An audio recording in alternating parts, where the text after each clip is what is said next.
Mobile কিন্তু কেউ নিবা না, পরীক্ষা হলে মোবাইল নেওয়া সম্পূর্ণ নিষেধ, গেট থেকে রেখে দিবে। আর একবার মোবাইল ওরা গেটে রাখলে ওই মোবাইল আর ফেরত দিবে না, তাতে মোবাইলটা হারাবা। অতএব মোবাইল নেওয়ারই দরকার নেই। অ্যাডমিট কার্ড, রেজিস্ট্রেশন কার্ড আর কলম, আর কিছু নেওয়া লাগবে না। আর গণিত পরীক্ষার দিন ক্যালকুলেটর, আমাদের কাছে যে ক্যালকুলেটর সাইন্টিফিক এটাই চলবে, কারণ আমাদের প্রোগ্রামিং ক্যালকুলেটর কারোর কাছে নাই।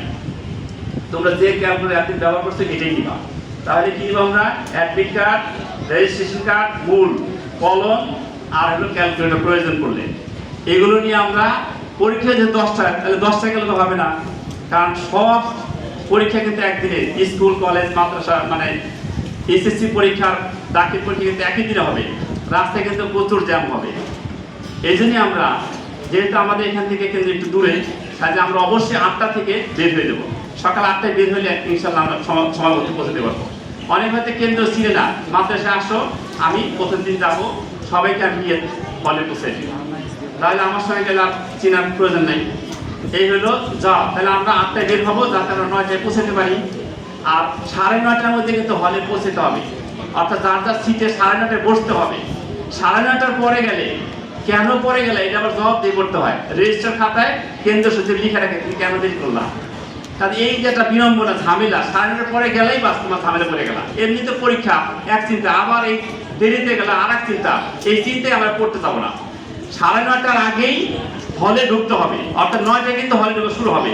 9:30টার পরে কিন্তু ঢুকতে দিবে না, দিলে জবাব দিয়ে ঢুকতে হবে কেন দেরি করলাম। কাজে আমরা সময় মতো পরীক্ষা হলে পৌঁছাবো। অবশ্যই খেয়াল রাখবো রুটিনটা, আগামীকাল কি পরীক্ষা।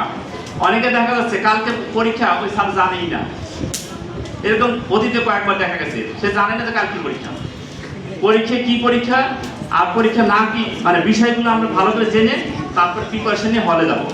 এবার পরীক্ষা হলে ঢুকলাম, আধা ঘন্টা আগে 15 মিনিট বা আধা ঘন্টার মধ্যে হয়তো পরীক্ষার খাতা নিয়ে সারা হলে যাবে। তা হলে গেলে তো আমাদের কি কাজ, আমরা হলে যার সিট দেখে বলবো, সিট নম্বর আমি ওখানে দেওয়া থাকবে বাইরে, যার যার পজিশনের মধ্যে সিট নম্বর দেখে বলবো, একজনের সিটে আরেকজন বলবো না, যার যার সিট রোল নম্বর থাকবে সেই রোল নম্বর দেখে যার যার সিটে বসে পড়বো। বসার পরে এখন খাতা দিবে স্যারে, এখন খাতাটা তো আমি নিব, মূল খাতা, ওএমআর সিট দিবে, কম্পিউটার সিটে ওরা খাতা দিবে, এই খাতাটা অবশ্যই চেক করে দিতে হবে, কারণ খাতার মধ্যে কিন্তু অনেক ঝামেলা থাকে।